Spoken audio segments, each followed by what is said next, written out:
Hi, this video is called Dialectics, Marxism, Chess, and Therapy because... These are a few of my favorite things. No. Let's cut that off right there before I get sued. And also because the point isn't just to make a video about 4 things I like. I want to highlight these 4 things because... These are... No. Because I think they're connected and also I'm bored. So get ready to get bored with me. Now, what in the world is dialectics? I mean, maybe you already know, but it's a weird word, right? It sounds like some kind of Scientology garbage, doesn't it? But no, that's Dianetics, so no, we won't be auditing any souls today, unfortunately. A dialectic, on the other hand, is the existence or action of opposing social forces or concepts. The word comes from a Greek term meaning the art of debate, and dialectics has often referred to the balancing of opposing ideas in debate or conversation specifically. But dialectics has come to mean something very distinct from debate.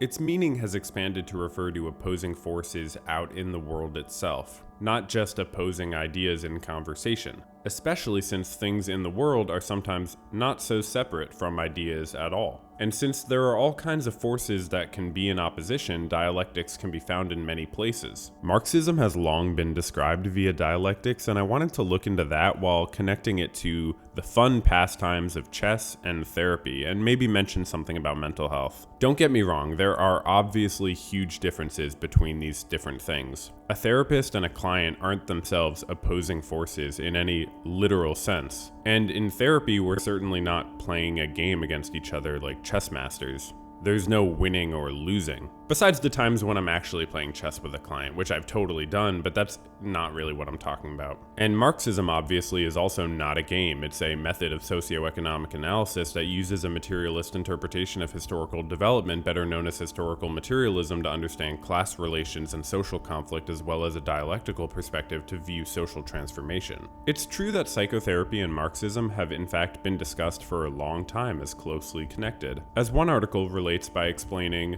in another sense, it is about revolutions in subjectivity in the context of clinical work and the question of subjectivity in revolutions in the context of larger social transformation. Though this video is about how these things relate to dialectics, they relate to each other in interesting ways too, and many of which I won't have time to go into. I'm sure there were and are some very good Marxist chess masters, for instance, but I don't have time to go into all this if I really want to get to my point and have more than, 5% of you watching. I mentioned the word's ancient roots, but in more recent centuries, dialectics was popularized by the German philosopher Georg Wilhelm Friedrich Hegel. Hegel, thought of by some as the most difficult to read philosopher, used a dialectical method of understanding the history of philosophy. Like pretty much all philosophers, Hegel built on the work of Plato, who set his philosophical writings as dialectical dialogues between two people aiming for truth. As the Stanford Encyclopedia of Philosophy puts it, the back-and-forth dialectic between Socrates and his interlocutors thus becomes Plato's way of arguing against the earlier, less sophisticated views or positions and for the more sophisticated ones later. Platonic dialogues are really not debates, because Socrates, the star of Plato's dialogues, doesn't defend a position himself like you would expect in a debate. He usually just pokes holes in other people's positions, leaving the implication that neither of them truly knows. So the answer then is not something that one of the people specifically is saying, but it is something for us, the reader, to make out for ourselves as we observe the clash of contrasting, but maybe not completely contrasting, perspectives. But whereas Plato's opposing sides were people, Socrates and the other people, what the opposing sides are in Hegel's work depends on the subject matter he discusses. In his work on logic, for instance, the opposing sides are different definitions of logical concepts that are opposed to one another, such as definitions of consciousness or other, fun things like that. We're going to talk about this without citing Hegel directly because I don't want to read Hegel and you can't make me. I'm reading other people talking about Hegel because he made his writing painful to read, and if his ideas are true, then other people should be able to communicate them too. Anyway, enough of my defensiveness. The point isn't just that Hegel applied dialectics to other things and subjects, but that his understanding of how dialectics works was in fact different than Plato's. To get this, we need to talk about contradictions. So, awkward question, but why are true things we think and say true? Whether you think things we think and say are true because they go along with other things people think and say and social constructs other people have contributed to, or whether you think things we think and say are true because they correspond to objective features of reality, meaning there's a natural basis for truth outside of human thought and action, through either lens, the truth still matters, and through either lens, truth is determined by examining whether there's contradiction between one thing and another. So contradictions are pretty important to how we understand the world because contradictions can serve as warnings of falsity. People throughout the centuries from Plato and Aristotle and Kant to soon enough Hegel have talked about contradictions. They've all talked about how truths are found in the resolution of contradictions. The big question has remained, though, about to what extent the original parts that were contradicted into one another still remain after the contradiction. The law of non-contradiction says that something and its contradiction can't be true at the same time. And this law has been formally discussed by philosophers since Aristotle. In one article on Aristotle, we get a description of his thinking. When it comes to contraries, Aristotle thinks of them as two positive powers or qualities that exist independently on their own. Neither is mere absence like the missing jelly in the donut. The relation between the two contraries is more like the relationship between a punch and a counterpunch. If they meet head-on, we might imagine that they cancel one another out. Nonetheless, each punch is a force to be reckoned on its own. This is what contraries are like. The point here being that the negation has an existence in itself. The counterpunch is not just a lack, but it's an existing antithesis. Just 8 years shy of exactly 2 millenniums after Aristotle thought about this stuff, a guy, Friedrich Hegel, was born who went on to argue that contradictions were everywhere. For example, he said motion is a contradiction. And let's briefly zoom in on Hegel's thoughts about motion, because I think it's pretty foundational to dialectics. And here we're actually going to quote Hegel for a second. In his well-regarded work, The Science of Logic, Hegel says, "Something moves not because now it is here and there at another now, but because in one and the same now it is here and not here. Because in this here, it is and is not at the same time. One must concede to the dialecticians of old the contradictions which they pointed to in motion. But what follows from them is not that motion is not, but that it is rather contradiction as existent. The point here is that the concept of motion is itself a dialectical one based in the description of change rather than a static state. And the concept of motion needs to be dialectical because the reality of motion is dialectical and inherently contradictory. To understand this further, let's think about a hypothetical situation. If this sounds stupid, I'm sorry, but it's what came to me and I think it explains this. So for your birthday, you get onto a rocket ship and you head to the moon and back. If someone later asked you where you were for your birthday, not what you did, but where exactly you were for your birthday, what would you say? On a rocket ship? In space? Between Earth and the moon? You'd have to tell a story, is my point. You didn't have a fixed location in the span of time you're being asked about. A moving object is both there and not there in a given span of space in a given span of time. You can try to cut those spans of space and time down to the point where you have a static moment instead of a moving process. Like if we imagine someone asked where you were not just on your birthday, but for a specific minute or second of your birthday or millisecond and so on. But all I can say is good luck with that. There will always be smaller units of space and time that can divide what you think is static and fixed into what is clearly a process in motion over a span of time. And so with ideas like he had about motion, Hegel didn't have such a simple approach to contradictions, causing some philosophers to go so far as to say Hegel didn't believe in the law of non-contradiction, with some saying this is a problem in his theories. And others saying it's not a problem because it's true that the law of non-contradiction isn't real, which feels like a kind of synthesis if you think about it. What's more certain is that Hegel viewed things as only being contradictory in certain respects, which goes back to the question of what remains after the punch-counterpunch of a contradiction. And other thinkers have elaborated on this and explained how complicated the idea of contradiction can really be. I suppose because of the vast spectrum of qualities that things can have when they're supposedly in contradiction. There may be some people watching this thinking, wait a second, it's been how long of this guy talking and he hasn't even mentioned the most well-known part of dialectics? There's a common description that you might have come across that describes dialectics as the process of a thesis being refuted by an antithesis, and then those two being blended into a wholly new synthesis, which incorporates the truths of both in a more comprehensive truth. This description of dialectics is not wrong, but also Hegel didn't see this basic formula as in line with his dialectical method. Hegel criticized formalistic uses of the method of triplicity inspired by Kant. He argued that Kantian-inspired uses of triadic form had been reduced to a lifeless schema that, like a formula in mathematics, was simply imposed on top of subject matters. Instead, a properly scientific use of Kant's triplicity should flow, as Hegel said his own dialectical method did, out of the inner life and self-movement of the content. Now don't worry, we're almost done with Hegel. Just one more thing. Let's not pretend that that bit about inner life and self-movement was easy to understand. If we can't simply impose this triadic formula on the way opposing forces interact, how are we supposed to understand what happens when supposed contradicting forces exist? To answer this, we need to have a #philosophy moment, and we need to introduce a new word. At least it was certainly new to me. The word is sublate. It means to negate or eliminate something such as an element in a dialectic process, but preserve as a partial element in a synthesis. In German, the verb is aufheben. I won't be using the German. I might not even be using the English word sublate, honestly, but it's good to know because it describes an important element of dialectics. Okay, now we've actually done it. We've made it through Hegel. Yeah, now we get to the fun stuff. Hegel was enormously influential to the thinking of Marx, so we weren't wasting our time with all that. I'm relatively new to learning about Marxism, so in no way am I an authority on it, but I can explain it decently. Anyone who can explain it better is very much welcome to in the comments. Someone who explains it infinitely better is Michael Heinrich, who, by the way, in 2 of the lectures I watched of his mentions that Marx famously said that he himself wasn't a Marxist, so take my use of the category Marxism with a grain of salt. Actually, in general, there should be a lot of salt nearby you when you're watching this video.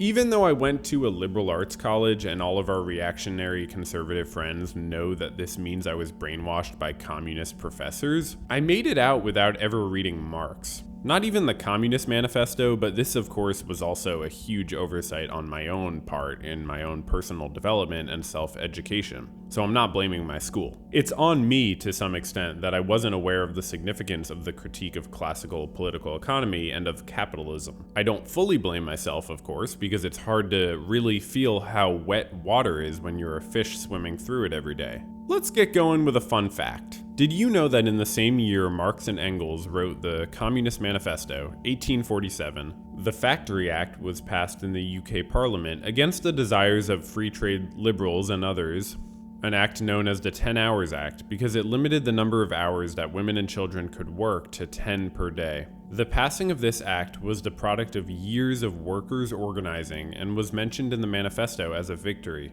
It's this paragraph that I'd like to introduce as our first example of dialectics in Marxism. By the way, if you're not familiar with the term, proletarians just means workers, people who don't own property and who work for wages for subsistence, the majority of people. This organization of the proletarians into a class and consequently into a political party is continually being upset again by the competition between the workers themselves. But it ever rises up again, stronger, firmer, mightier. It compels legislative recognition of particular interests of the workers by taking advantage of the divisions among the bourgeoisie itself. Thus, the 10 Hours Bill in England was carried. Listening to this description of workers continually vacillating between opposing themselves and opposing those with more power who also oppose themselves, it's hard not to think of the eternal motion, contradiction, and synthesis of Hegel's dialectic.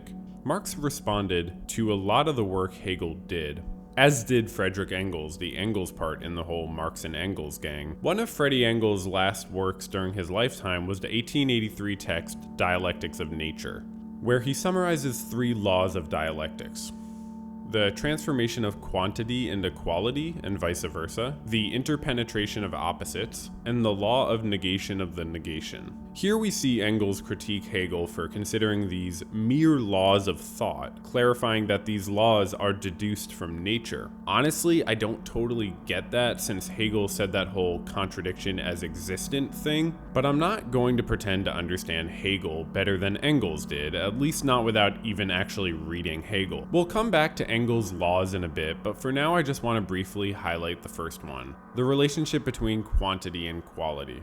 Everything is what it is because of the qualities it has, right? So understanding how qualities come into being and change around is very helpful in understanding everything generally. In the dialectical perspective, quality comes from quantity and vice versa. For example, to stick to the topic of mental health, since it's what we'll come back to later, how's the quality of my self-care? How do I know that? Well, it's hard to answer without pointing to frequencies and quantities. I'm brushing my teeth and showering this often. I'm getting this many hours of sleep, eating this many meals a day, and drinking this much water. I'm talking to friends this frequently and doing the things I love this much. Of course, the quality of something is defined by quantities that constitute its parts. I'm explaining something very intuitive, but that's okay because dialectics should be intuitive in my opinion. It's not one of those academic ideas that needs to be hard to grasp. Maybe hard to overgrasp, am I right, Hegel?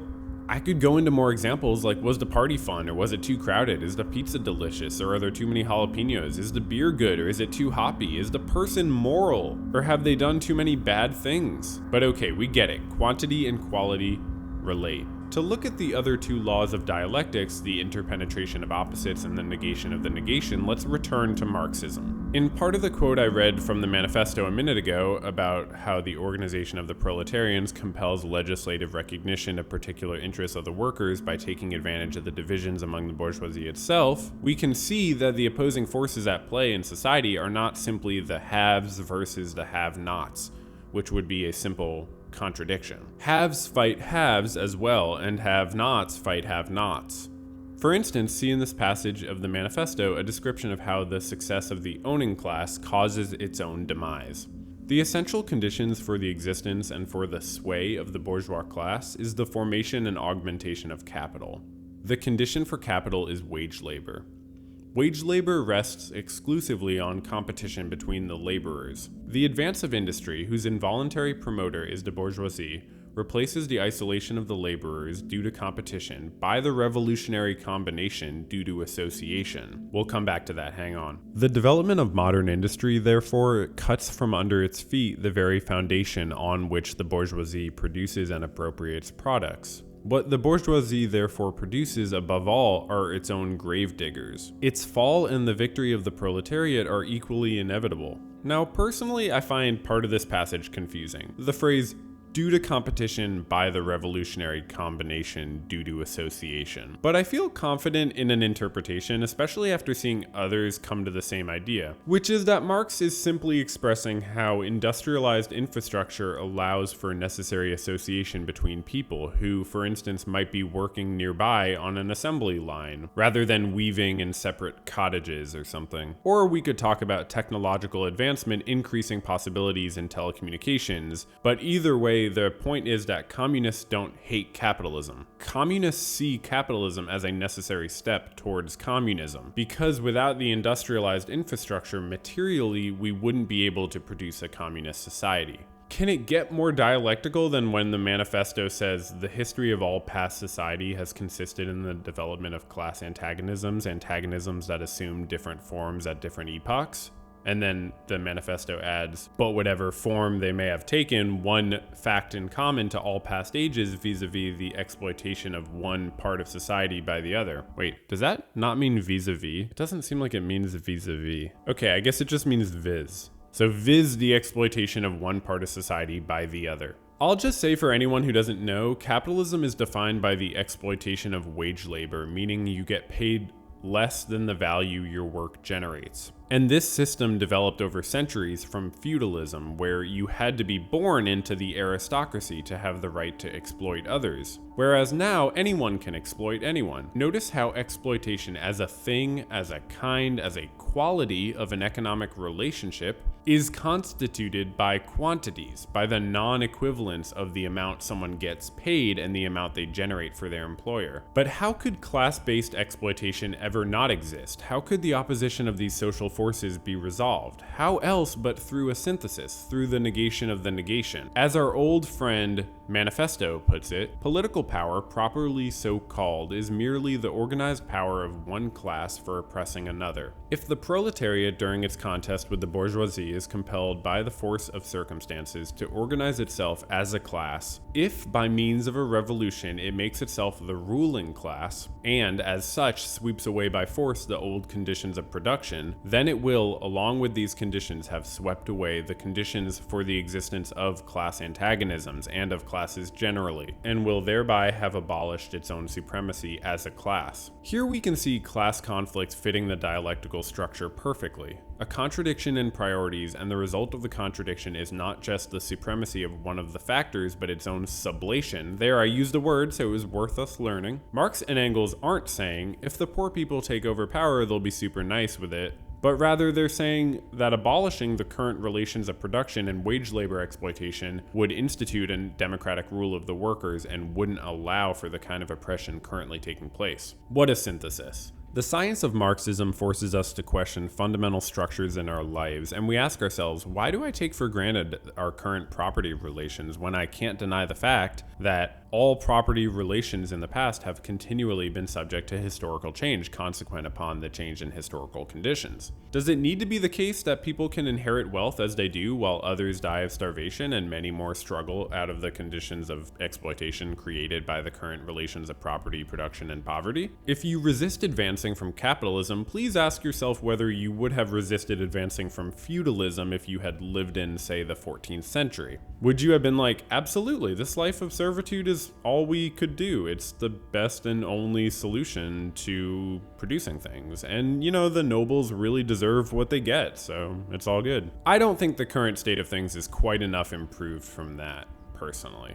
We think we live in a democracy, but we spend much of our lives at workplaces that are run undemocratically. This is an observation I am in no way the first to make. Marxism's not about some regular check from the government, it's about diversifying ownership of resources, preventing exploitation, and working to live instead of living to work, meaning respecting the sanctity of the human life that is participating in the work. On our journey through Marxist dialectics, let's move on to the problematic fella Leon Trotsky, who wrote the ABC of Materialist Dialectics in 1939, a year before he was assassinated. In this he writes, "We call our dialectic materialist since its roots are neither in heaven nor in the depths of our free will, but in objective reality in nature. Consciousness grew out of the unconscious, psychology out of physiology, the organic world out of the inorganic, the solar system out of the nebula. On all of the rungs of this ladder of development, the quantitative changes were transformed into qualitative.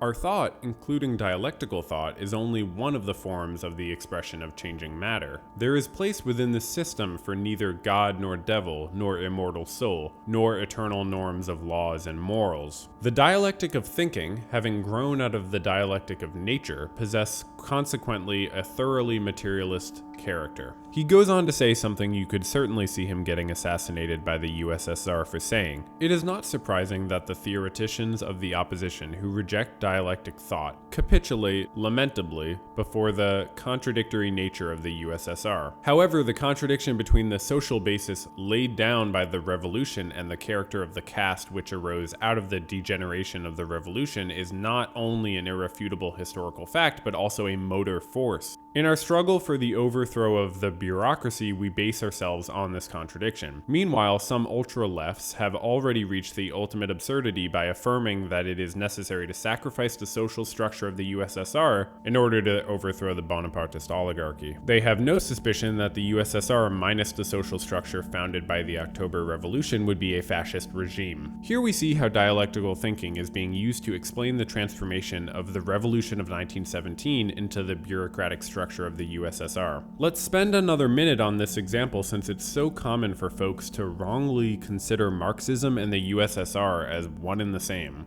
I'm not saying I love Trotsky, but I think this can help us understand dialectics. Trotsky refers to American James Burnham, who was a friend and comrade for a short period of time before breaking with Trotsky, with dialectical materialism and with the Workers' Party itself, officially a month after the time of Trotsky writing this. Trotsky wrote, "The definition of the USSR given by Comrade Burnham, not a workers' and not a bourgeois state, is purely negative, wrenched from the chain of historical development, left dangling in midair, void of a single particle of sociology, and represents simply a theoretical capitulation of pragmaticism before a contradictory historical phenomenon." If Burnham were a dialectical materialist, he would have probed the following three questions. 1. What was the historical origin of the USSR? 2.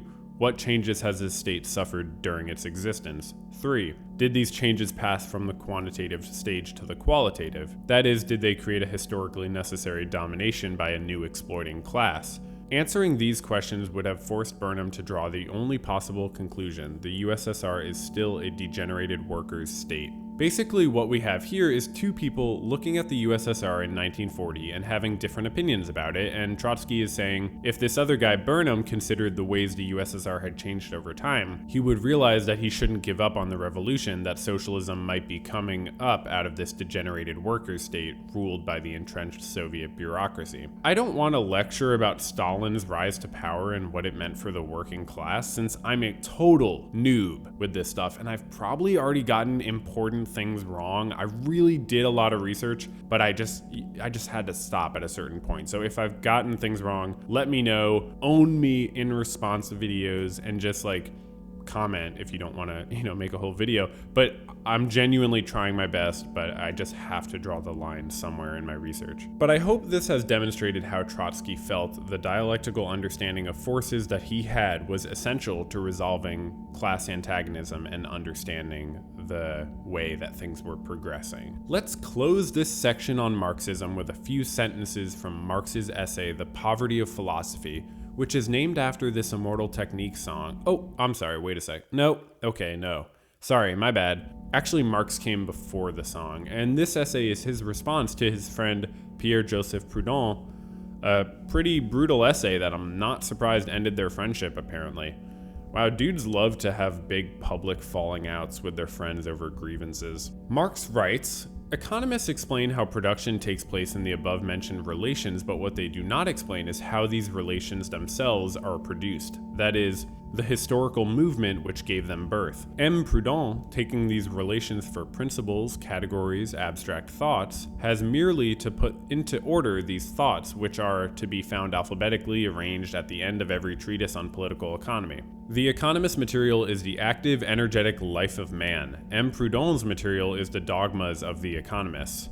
So, Burns aside, Marx is criticizing Proudhon for putting the ideological cart before the material horse and arranging categories of things from abstractions rather than understanding history as the real changes in relations of production over time. And now we're done with talking about Marxism, y'all. We're done. Hopefully, if you understand Marxism better than me, which many people do, I didn't offend you too much or get too many things wrong, but also hopefully that was a somewhat helpful way to understand the utility of dialectical thinking by looking at how it has been applied to political economics. Enough of that, okay? Let's shift gears big time and talk about something else, something much simpler and easy and just very basic.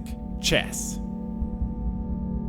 Do you know who the best chess player in the world is? No, seriously, I'm wondering. It's hard to stay up to date, but I'd say the best chess player is maybe a three-way tie between AlphaZero, Stockfish, and Leela. These extremely strong chess engines are constantly improving, and if you want to see up-to-date engines compete, there is literally a constant computer chess championship going on at tcecchess.com. I don't know which is currently the strongest, especially because AlphaZero doesn't play on this website, being all special because it's made by DeepMind, which is controlled by Alphabet Inc., the multinational conglomerate parent monster company that owns Google, and they keep very tightly under wraps their precious AlphaZero. But all these chess engines are the strongest players after decades of computing progress by the humans who work on them. Computers finally became better than humans in around the 90s and have zoomed so far ahead of humans by present day that world chess champion Magnus Carlsen hasn't played against a computer in a public way like previous world champs did,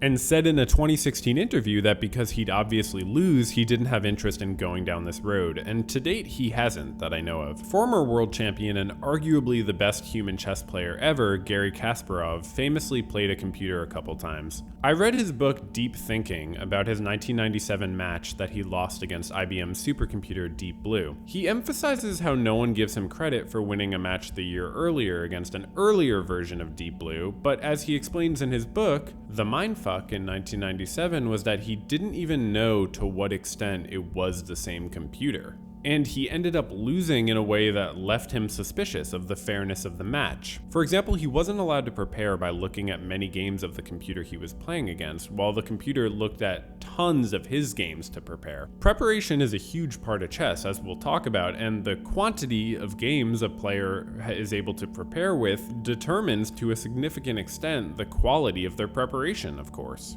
Then there was the fact that Kasparov demanded a rematch, but IBM declined and retired Deep Blue, which has been viewed by Kasparov as covering up evidence of tampering during the game. In his book, he cites his concern as to the question of how much humans were intervening when the computer crashed twice or between games. Basically, the whole process wasn't transparent because IBM was trying to maintain its intellectual property above any sense of obligation to transparency. Anyway, there's enough chess drama to fill a whole video, but let's move on to the playing of a game itself. Games of chess can be visualized in various ways, that previous one being an extremely cool representation of the hundreds and thousands of games by 4 of history's top chess players. Notice by the amount of branches how Karpov in the top left played many more games than Capablanca in the bottom right did. And you can see the differences in how varied their playing was and is by looking at the ways the branches branch, which represents the moves the players made. The branches being thicker for the more times the player made that move in that order, and then branching on to the next moves that they made, and so on. Of course the players play the same moves over and over again from one game to the next on purpose. As I mentioned, preparation is a huge part of chess. This is something that people sometimes don't know if they don't play a lot.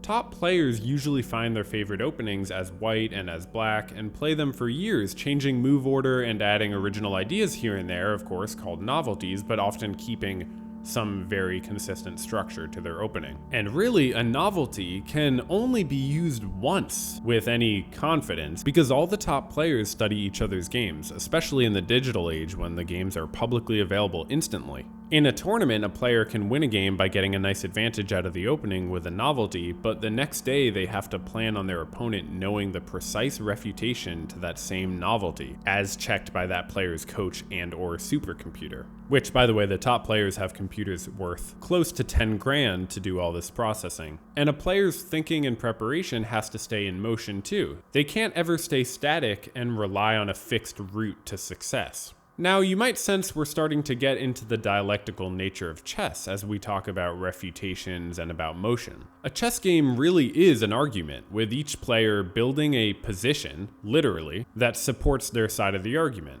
Each move is a point as well as a counterpoint to the move that came before it, a punch as well as a counterpunch, a thesis as well as an antithesis, as well as really a synthesis if you consider it a response to what was itself an antithesis. Each move is the negation of the opponent's move that immediately preceded it, which obviously means that each move is the negation of a negation, since each move is the negation of the opponent's move, and each opponent's move is of course itself a negation of the first player's move.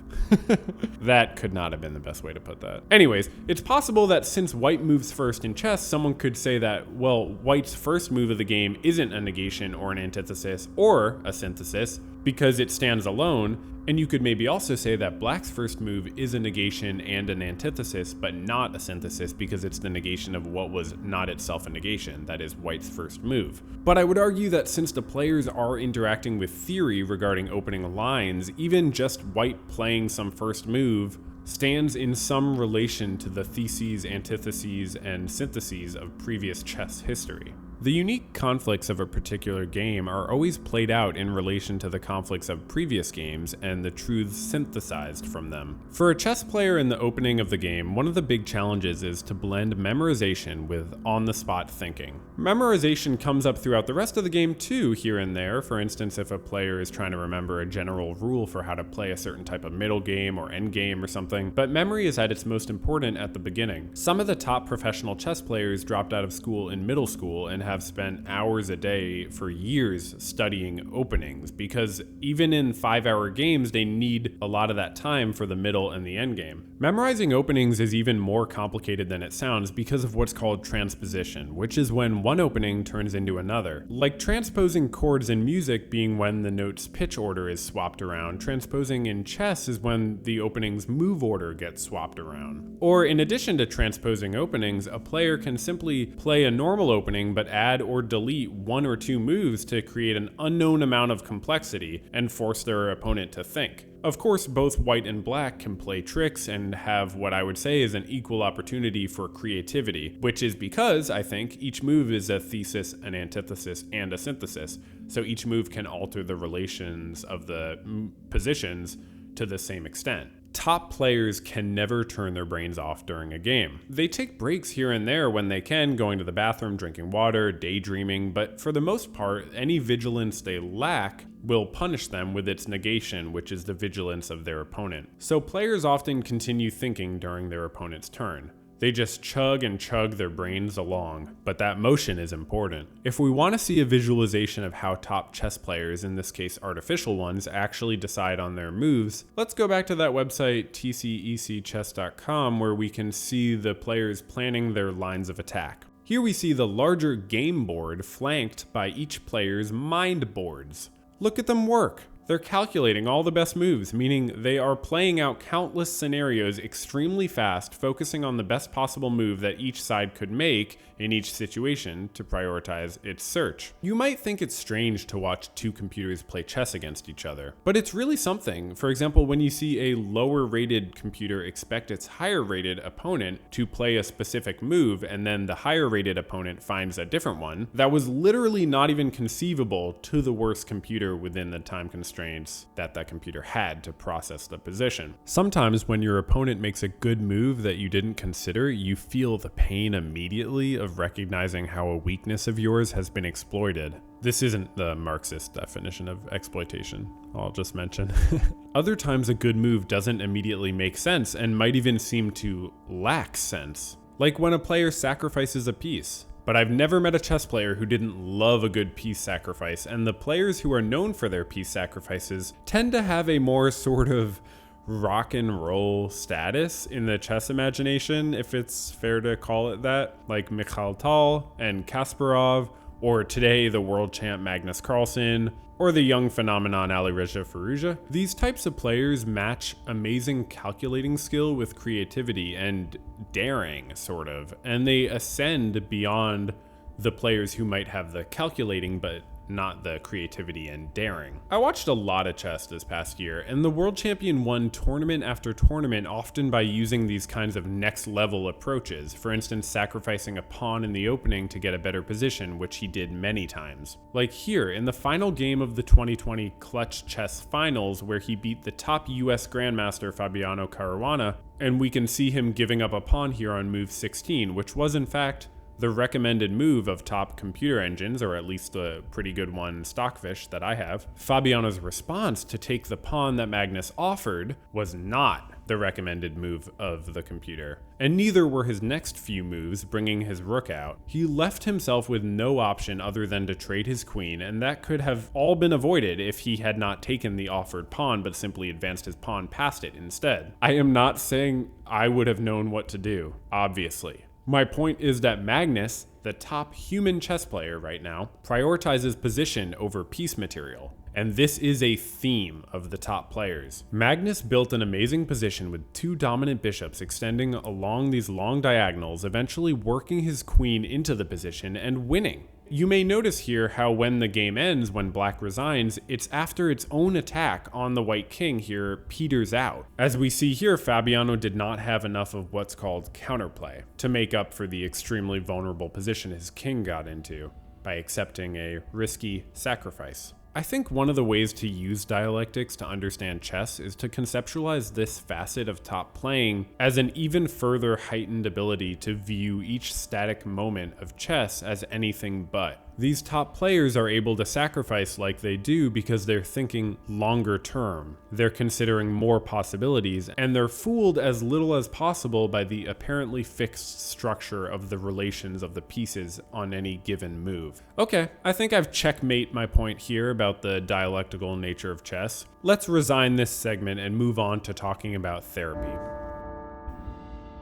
In my first video on this channel, I said something that turned out to be completely false, which was that my target audience for many of these videos would be mental health professionals. I've just had so much fun talking about all kinds of different stuff that I haven't gotten much around to proving that prediction true. But this section's for the mental health professionals in the house. Let me hear it in the back. Okay, I didn't hear that, but you're not the loudest group of people. One thing all of us mental health professionals would certainly agree to, I hope, is that when you're doing therapy, you gotta understand the person you're talking with. A person needs to be understood when they're talking with a mental health professional, period. Otherwise, how helpful can the therapist be? Research has shown what you would assume, which is the most robust evidence is that clients' perceptions of feeling understood by their therapist relate to outcome. Since the client can't read the therapist's mind, understanding needs to be demonstrated and needs to be genuine. This is true of therapeutic relationships just as much as personal relationships, or as one slice of science puts it, in close relationships, felt understanding has been shown to foster intimacy, trust, and relationship satisfaction, in addition to diminishing stress and boosting positive affect and life satisfaction. In contrast, not feeling understood degrades social relationships and personal well-being. I'm glad it's not my job to study something so incredibly obvious, but it's good to, have science kind of just to back up what we assume. But here's the thing, okay? Here's the dialectical thing. In therapy, often people tell me things and I can't possibly understand the full weight of what they're saying until some time passes. It could be seconds or minutes or whatever. Understanding doesn't just happen instantaneously and automatically, and you would kind of be a bad therapist if you assumed that it did. So it is completely impossible for a therapist to understand everything in every moment. This all means that as a therapist, I need to express understanding while building understanding, which can feel like a contradiction. Now you could say, we'll just build the understanding, what's the big deal? But the big deal is you have to build that understanding while you're relating and connecting and making the person feel understood. And this doesn't mean you're lying about what you understand. This means you're being humble in a sense about what you might not know while doing your best to understand what is possible for you to know. There are countless opportunities to build understanding, but there are also natural limitations. Let's look at one example of a limitation on understanding in therapy, since it helps us understand an important dialectic. Consider the limitation of cultural understanding. If a client's from a very different cultural background than me, do you think it may take me longer to understand their culture and how it affects them and how they live within it? Do you think it might take me longer to understand that than it would someone from the same or similar background? We could even ask, will I ever truly understand this person's culture if mine was completely different? There's a concept in the helping professions called cultural humility. Cultural humility is a term introduced by health professionals and theorists Melanie Tervalon and Jane Marie Garcia a few decades ago to improve upon the idea of cultural competence. Some people seem to prefer one concept to the other, either competence or humility. And in my social work program, we were basically taught that humility is better, in part because of the growing understanding that we cannot ever be truly competent in another's culture. But as some mediating researchers have explained, we perhaps don't need to choose competence or humility. We can consider cultural competence a reminder to continue to strive to know more. And then, together with the concept and embodied practice of deep cultural humility, it provides health educators and other public health professionals with some of our most important tools in working with diverse individuals. Rather than one or the other, both. It's something that any social worker or other mental health professional will intuitively understand. and this relates to what's called the both-and perspective, which was also taught in my graduate program. The both-and perspective was basically taught from day one, and you can find it sprinkled in social work things everywhere. For example, this podcast I found online. The both-and perspective is like the social work version of synthesis. And in this case, it resolves our contradiction of cultural competence versus cultural humility, and we get a more whole answer. Strive for competence while staying aware of limitations on understanding. Let's take a look at the American Psychological Association's website, where they have a page about cultural humility, and look at how dialectical this headline is. Given the complexity of multiculturalism, it is beneficial to understand cultural competency as a process rather than an end product. Yeah, that about sums it up. The dialectical relationship between cultural competence and cultural humility resolves into a sort of movement of understanding between the two. I want to say that cultural understanding is dialectical as a function of the more broad dialectical nature of understanding in general, be it about cultures or any other information. Right as I meet someone as a mental health professional, whether I'm working at a suicide prevention hotline or in an inpatient substance abuse rehab or as a private practice therapist, my job entails communicating a sense of understanding down to the vocal or even body language level. From the moment I meet the person I'm working with, whether it's over the phone, in person, or as everything is nowadays via teleconference, I'm sending the message that I get where they're at, while at the same time knowing that I don't fully get it, that there is unknown that I don't yet know. People who write about this part of therapy use words like attunement and empathy, of course, but it can be a bit complicated because people are complicated. Each person is, of course, a process. To understand a process requires a process of understanding. If you think about common problems in relationships, either personal or therapeutic, or even perhaps some professional relationships, often it's that one person or both develops a kind of static or fixed perspective on the other person. Whether this means unrealistically inflated estimations or expectations, or deflated estimations or expectations, these can all make a huge difference in how we relate to each other. And it seems like if we have a dialectical perspective, we can relate to each other as systems and processes in a more healthy way. I think static or non-dialectical perspectives can stifle people's growth, and a therapist in particular should provide a dialectical perspective of the person they're talking with by thinking about the person as a changing process. This doesn't mean, for instance, that someone's values don't matter because they're just going to change. Obviously, it doesn't mean that. It means, for example, that because someone's values change, it might be interesting to understand how someone's values came to be and where they might be headed. The when question or the how long question in therapy comes up every day for me, where someone's talking to me about something, and often a great question is, how long has it been that way? Like, in a very simple, fundamental way. I don't try to ask it like a robot every time someone's talking about something with me, but it really is a very helpful question a lot of the time. How long have things been like that? When did it start? Has this happened before? Sort of things to give you a time frame, things to understand something dialectically as a changing process. Thinking about the ways that our values are informed by our experiences makes me want to make a brief point about social construction, and this will bring our section on therapy to a close. The idea of something being socially constructed is a very dialectical one, I think, and other people seem to agree with me. Like all these researchers I found in a quick search of people talking about social construction and dialectics. This last one talks about theories about family systems, meaning family behaviors and roles and so on. I'm going to give a chunk of quote here to end our section. And this quote comes after a long critique of previous theories about family systems that I'm not going to go into. But long story short, a big part of the solution is involving dialectics in a few ways that I think will really help drive home the practical application of dialectical thinking to therapy. Including a dialectical view of relationships posits the possibility for understanding a family process by focusing on how meaning is constructed through communication as family systems function within the dualities of their existence. Such a model would have the following characteristics. That is, a constructionist family systems perspective would be one which views family process as continually evolving or unfolding rather than circular. B. Explores the dialectic between the individual and the family. C. Recognizes the potential for gender and cultural bias in constructions of family process.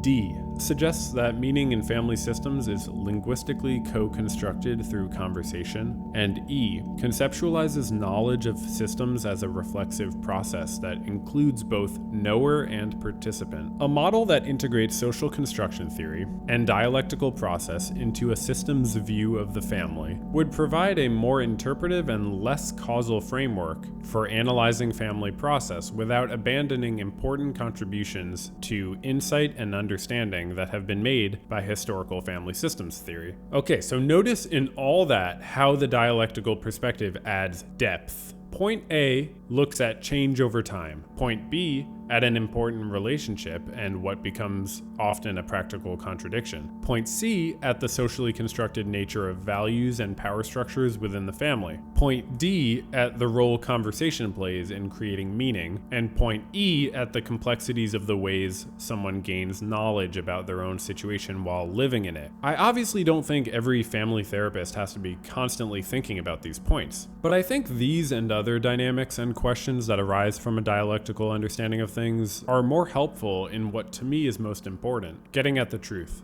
Because the truth is, people are processes, and systems are processes. Processes are in motion, and people and families and other social systems need to be understood as in motion and changing. And in therapy in particular, we're always adapting to the circumstances, values, and goals of the person we're talking with. Circumstances, values, and goals which are themselves in motion and changing.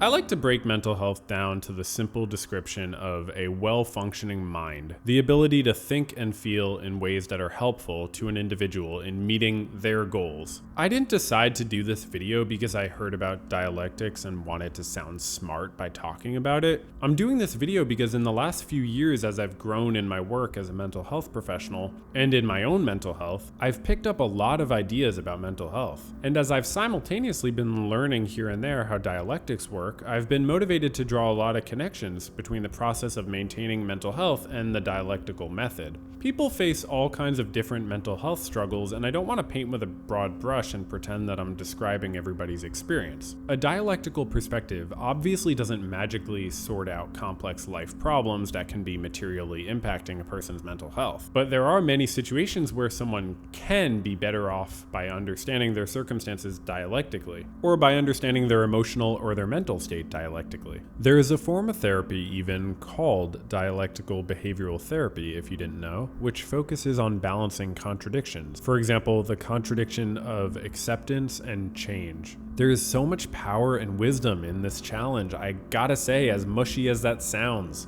I think so many of our mental health struggles, the times we're panicking like we wish we didn't have to, or oppressed by an inability to act like we wish we could, due to feelings and thoughts we're suffering with. So many of these situations involve us struggling with the balancing act of accepting life on life's terms and respecting our own urges to change it. Research shows effectiveness of DBT, which can involve a lot of different practices, but generally involves learning skills to help manage emotions and thoughts. People learn how to better self-soothe, how to distract themselves from unpleasant thoughts and emotions when necessary or possible, and how to face them and deal with them the rest of the time. To help us understand one specific way DBT applies dialectical thinking to mental health, let's look at one website's description of the DBT skill called interpersonal effectiveness. The interpersonal response patterns, how you interact with the people around you and in your personal relationships that are taught in DBT skills training, share similarities to those taught in some assertiveness and interpersonal problem-solving classes. These skills include effective strategies for asking for what one needs, how to assertively say no, and learning to cope with inevitable interpersonal conflict. How to assertively say no. Very interesting.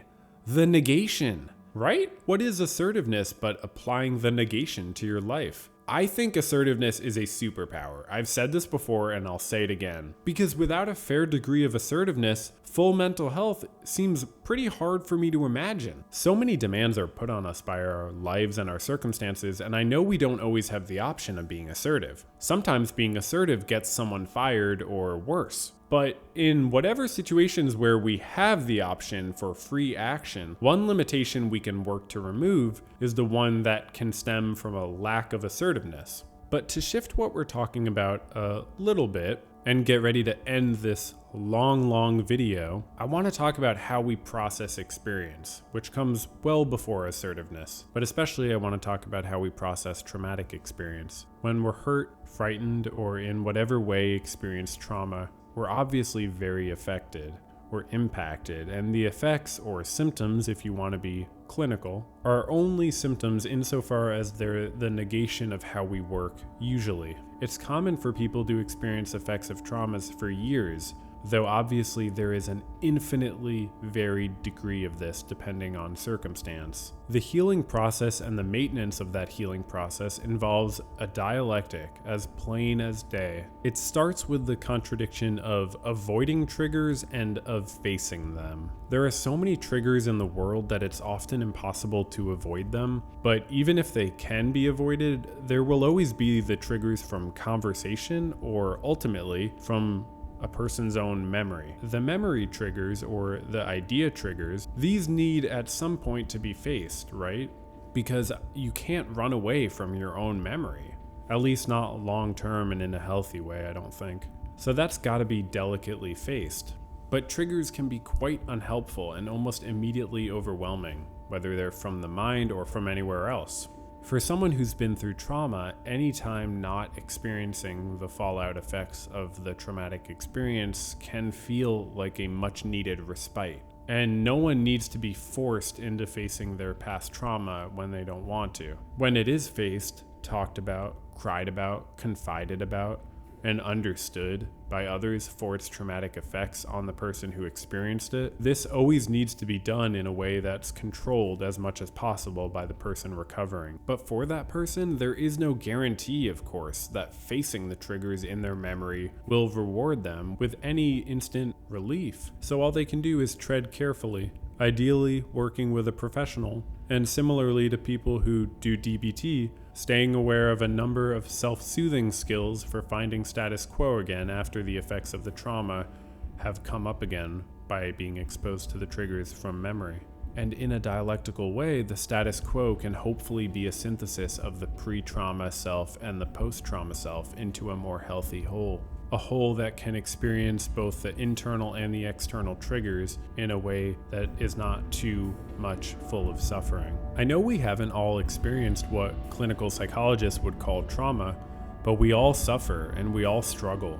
The dialectical method helps us understand our struggling by giving us a framework for resolving the oppositions in our lives. A better understanding of dialectics can be helpful in growing as we all try to incorporate our many internal contradictions and imbalanced forces into a complete being. I hope this video has been interesting to some people and has been more than me fulfilling an unnecessary desire to connect chess, therapy, and Marxism. If you found this interesting, you may be a high-risk individual for enjoying some of the other videos, like this one or this one. You can support the channel on Patreon if you want to by giving me $4. And you can subscribe on YouTube if you want to. But if you got to the end of a video this long and this boring and didn't want to subscribe to the channel, I am honestly very confused. Please explain yourself in the comments. Okay, thanks.